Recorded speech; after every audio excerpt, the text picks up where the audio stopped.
ਗੌਸ ਪਾਕ 11ਵੀਂ ਵਾਲੇ ਪੀਰ ਜੰਗਲ ਦੇ ਵਿੱਚ ਇੱਕ ਦਰਖਤ ਥੱਲੇ ਬਹਿ ਕੇ ਤੇ ਅੱਲਾ ਦੀ ਇਬਾਦਤ ਕਰ ਰਹੇ ਸੀ। ਅੱਲਾ ਅੱਲਾ ਕਰ ਰਹੇ ਸੀ, ਅੱਲਾ ਅੱਲਾ ਕਰ ਰਹੇ ਸੀ। ਇੱਕ ਉੱਤੋਂ ਬੱਦਲ ਆਇਆ, ਬੱਦਲ ਦੇ ਵਿੱਚੋਂ ਆਵਾਜ਼ ਆਈ, ਐ ਗੌਸ ਪਾਕ, ਮੈਂ ਤੇਰਾ ਖੁਦਾ ਬੋਲਦਾ ਪਿਆ, ਮੈਂ ਤੇਰੇ ਤੇ ਬਹੁਤ ਰਾਜੀ ਹਾਂ। ਅੱਜ ਤੋਂ ਬਾਅਦ ਤੈਨੂੰ ਇਬਾਦਤ ਕਰਨ ਦੀ ਕੋਈ ਜ਼ਰੂਰਤ ਨਹੀਂ। ਆਪ ਗੌਸ ਪਾਕ ਸੋਚਣ ਲੱਗ ਕੇ ਅੱਲਾ ਦੇ ਰਸੂਲ ਰਹਿਮਤੁਲ ਆਲਮੀਨ ਨੂੰ ਇਬਾਦਤ ਮਾਫ ਨਹੀਂ ਹੋਈ ਤੇ ਮੈਂ ਕਿਸ ਬਾਗ ਦੀ ਮੂਲੀ ਆ।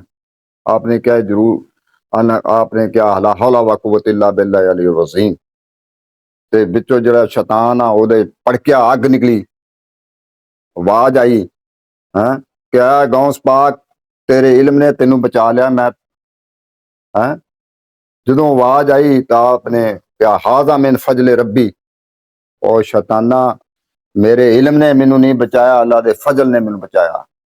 हैं ਇਹ ਗੌਸ ਪਾਕ ਨੇ, ਸ਼ੈਤਾਨ ਨੇ ਤੇ ਗੌਸ ਪਾਕ ਨੂੰ ਭੁਲਾਉਣ ਦੀ ਕੋਸ਼ਿਸ਼ ਕੀਤੀ।